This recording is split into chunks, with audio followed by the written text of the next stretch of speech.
গৌতম বুদ্ধ বলতেন জীবন আছে, জীবনে দুঃখ আছে, আর তার সাথে এটাও বলতেন দুঃখ নিরাময়ের পথ আছে। সত্যি কি জীবনে তো দুঃখ আছে? হ্যাঁ, নিশ্চয়ই। আমার জীবনেও দুঃখ আছে, আপনার জীবনেও দুঃখ আছে। অনেকে দুঃখ দিয়ে দেয়, অনেক জীবনে চলার পথে দুঃখ পেতে হয়। কিন্তু আমি কতটা ভালো থাকবো এটা ডিপেন্ড করবে যে ওই দুঃখগুলো আমার ভেতরে আমি কতটা রেখে দিয়েছি। আমার আজ যদি কালকের ওপরে ডিপেন্ড করে, অর্থাৎ কাল যে যে দুঃখ পেয়েছি সেটা যদি আমার ফাউন্ডেশন হয়, তাহলে আজটা কিন্তু ভালো হবে না। এবং এটাই একটা কারণ ওভার থিঙ্কিংয়ের। আমরা অতীত নিয়ে ভাবতে থাকি, এটা কেন হয়েছিল, অমুক কেন হয়েছিল, টিচার কেন মেরেছিল, আমি এরকম একটা অ্যাক্সিডেন্ট দেখেছিলাম, শাশুড়ি আমাকে অমুক বলেছিল, অমুক গার্লফ্রেন্ড আমার ছেড়ে দিয়ে চলে গিয়েছিল, এবং ইত্যাদি ইত্যাদি নানান রকমের আমাদের কাছে কিন্তু দুঃখ আছে। মানে এখন যদি আমি দুঃখের লিস্ট বলতে চাই তাহলে কিন্তু দুঃখ শেষ হবে না। কিন্তু প্রশ্ন একটাই, যতই দুঃখ থাক দুঃখগুলো কি রয়ে যাচ্ছে, নাকি দুঃখগুলোকে আমরা ডিলিট করে দিতে পারছি? দুঃখগুলোকে যদি আমরা ডিলিট করে দিতে পারি তাহলে কিন্তু আমরা অনেক ভালো থাকতে পারবো, ওভার থিঙ্কিং থেকে বাঁচতে পারবো, আমাদের শরীর ভালো থাকবে।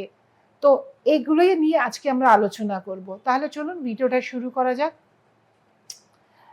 দেখুন, আমাদের যে ব্রেন আছে, আমরা যখন জন্মেছি আমাদের ভগবান একটা বডি দিয়েছে। আমরা তো কম্পিউটার সবাই ব্যবহার করি। এটাকে যদি আমরা একটা হার্ডওয়্যার ধরি, মানে একটা কম্পিউটার, তার একটা বাক্স, তার হার্ডওয়্যার, র্যাম, তাহলে আমাদের একটা ব্রেন আছে যেখানে আমাদের সব মানে একটা একটা সফটওয়্যার যেটা চালাচ্ছে। আর তার মধ্যে আছে নিউরনস, এবং প্রত্যেকটা নিউরন মানে আমাদের যেমন কোষ আছে ব্রেনে তেমন নিউরনস আছে। প্রত্যেকটা নিউরনসে 82 জিবি করে একটা মেমোরি আছে। তার জন্যই তো আমরা সব কিছু মনে রাখতে পারি।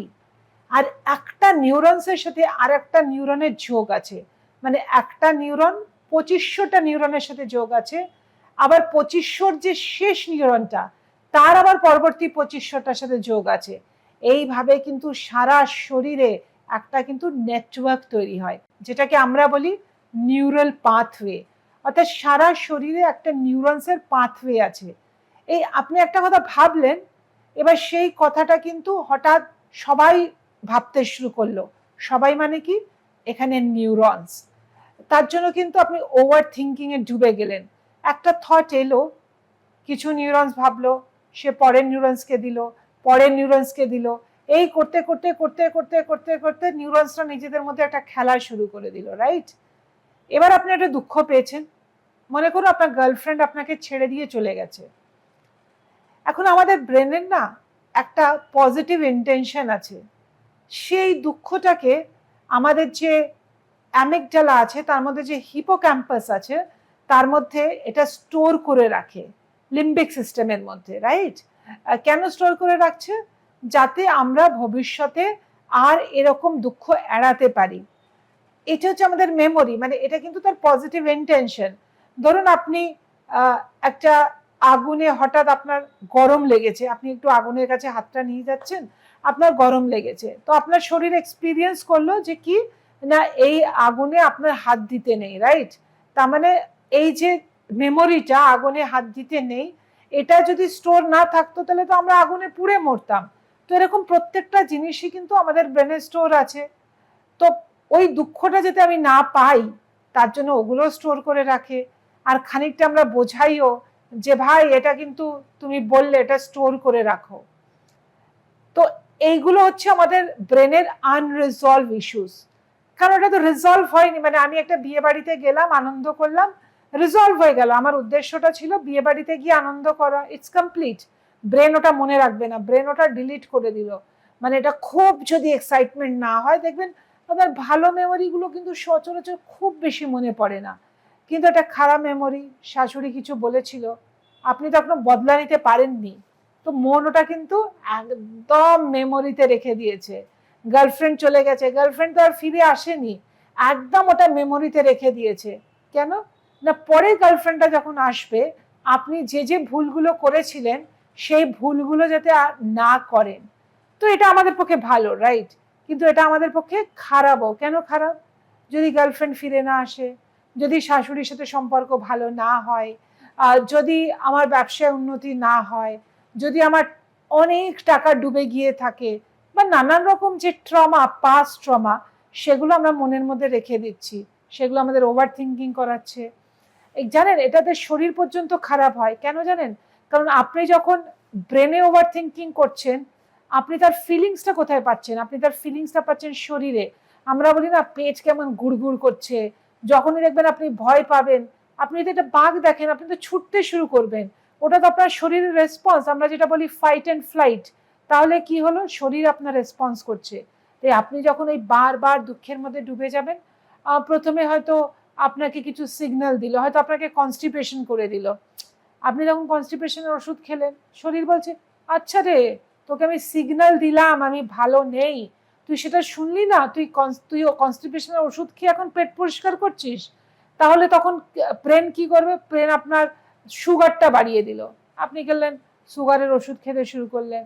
ও আপনাকে আরো কঠিন সিগন্যাল দিল, আপনার গলব্লাডারে স্টোন করে দিল।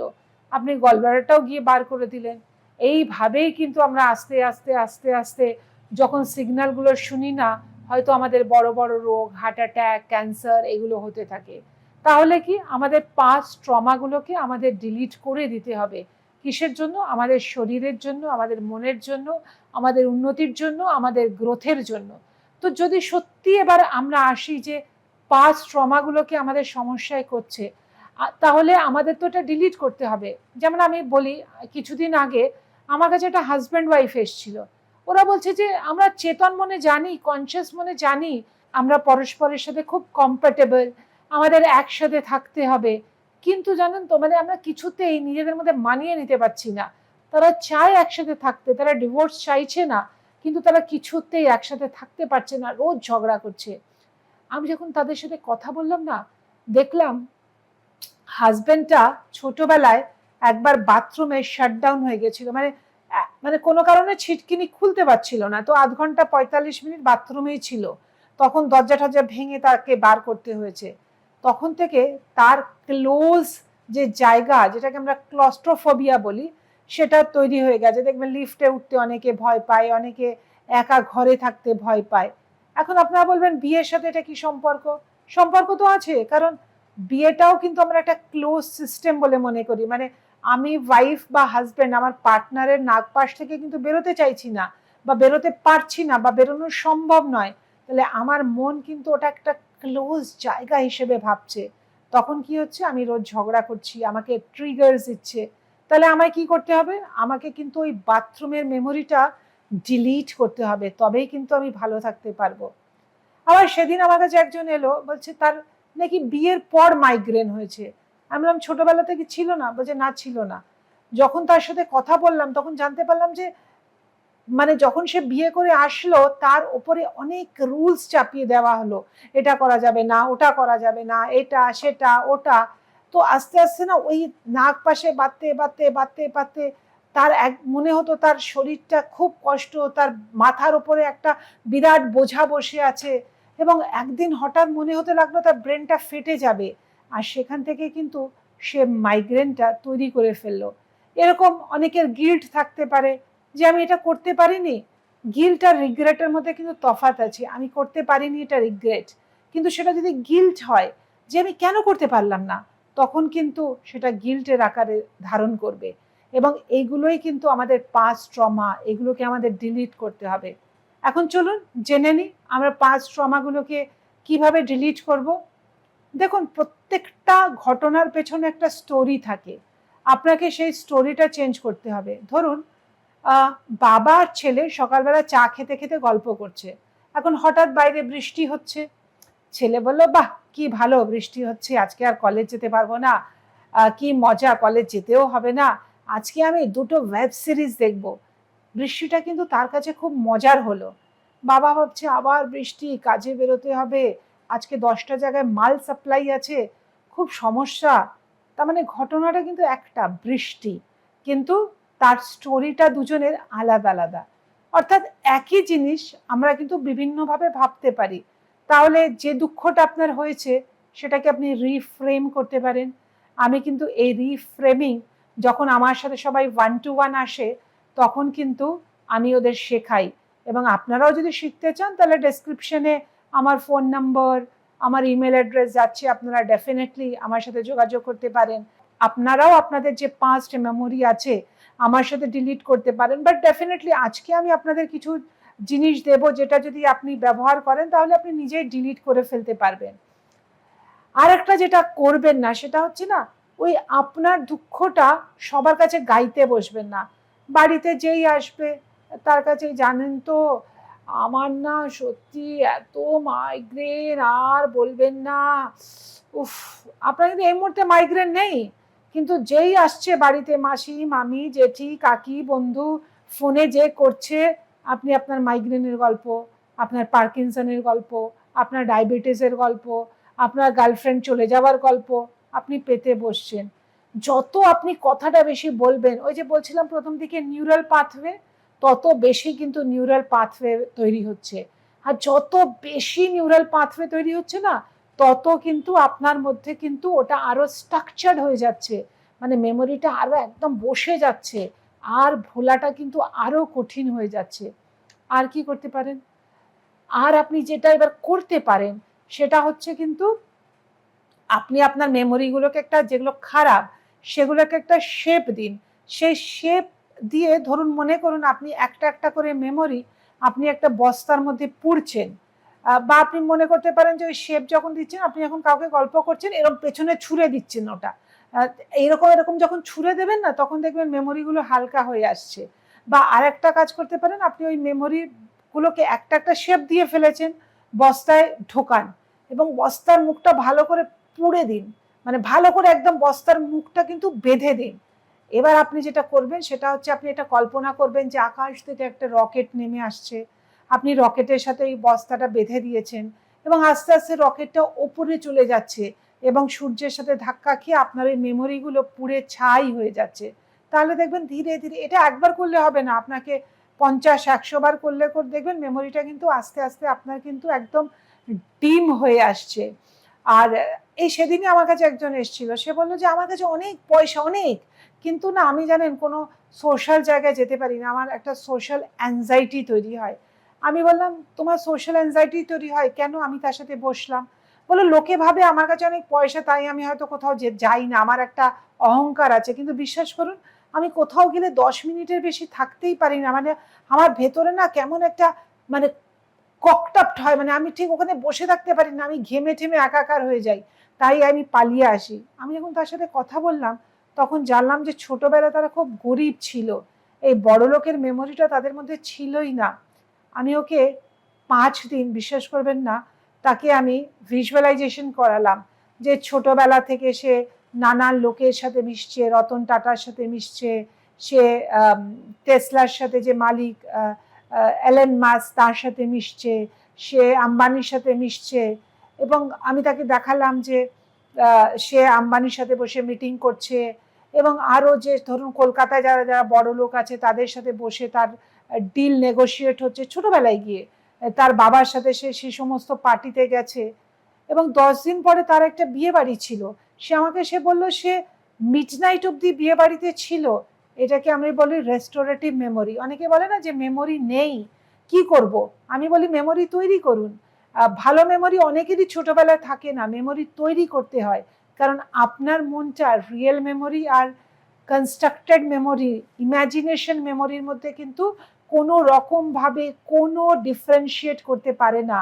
তাকে বুঝতে হবে যে এটাই সত্যি, আপনি যা বোঝাবেন সে সেটাকেই কিন্তু সত্যি বলে মেনে নেবে। যেমন ধরুন একজন আমাকে এসে বলল যে আমার সারাদিন বসে থাকলে না আমার কেন ব্যথা হয়। এখন কবে থেকে ব্যথা হয়? বলে এই 12-14 বছর বয়সে না আমি গাছ থেকে পড়ে গিয়েছিলাম, তো তখন থেকে ওই ব্যথাটা ফিল করি। আমি তাকে রিফ্রেম করালাম, আমি বললাম ভাবো সেদিন তুমি গাছ থেকে পড়োনি, সেদিন সকালবেলা তুমি খুব সেজে গুজে তোমার দিদিমার বাড়ি গেছিলে, সেদিন দিদিমার বাড়িতে একটা পার্টি ছিল, দিদিমার বাড়িতে খুব ভালো ভালো রান্না হয়েছিল, তুমি কি ড্রেস পরেছিলে, হাতে কি আংটি পরেছিলে, কি ঘড়ি পরেছিলে। তারপরে এই মেমোরিটা, এই ভালো মেমোরিটা যখন সে 10 দিন করলো না, সে 11 দিনের দিন এসে বলছে ম্যাম আমার ব্যথাটা কিন্তু আমি সেরকম আর অনুভব করছি না। কারণ তার ওই কাছ থেকে পড়া যে মেমোরিটা সে তো ডিলিট হয়ে গেছে। তাই ইন শর্ট, আপনি রিফ্রেম করুন, সবার কাছে দুঃখ গাইতে বসবেন না, নিউরাল পাথওয়েটা ভাঙুন, রকেট করে আপনি আপনার মেমোরিটা ওপরে পাঠিয়ে দিন।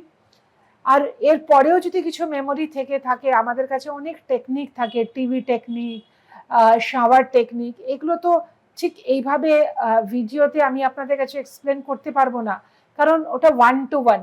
তাই আপনারা যদি চান যে আপনাদের ওভার থিঙ্কিং থেকে বেরোতে, নেগেটিভ থিঙ্কিং থেকে বেরোতে, আপনারা যদি চান আপনারা অনেক সুস্থ থাকেন, গ্রোথের পাথে থাকেন, গ্রো করেন, গোল সেটিং করেন, তাহলে নাম্বারে আমার সাথে যোগাযোগ করতে পারেন। আর এই চ্যানেলটাকে তো আপনাদের সাবস্ক্রাইব করতেই হবে, কারণ আপনারা অনেক ইনফরমেটিভ ভিডিও পাচ্ছেন। ভালো থাকবেন, আবার দেখা হবে পরের ভিডিওতে। নমস্কার।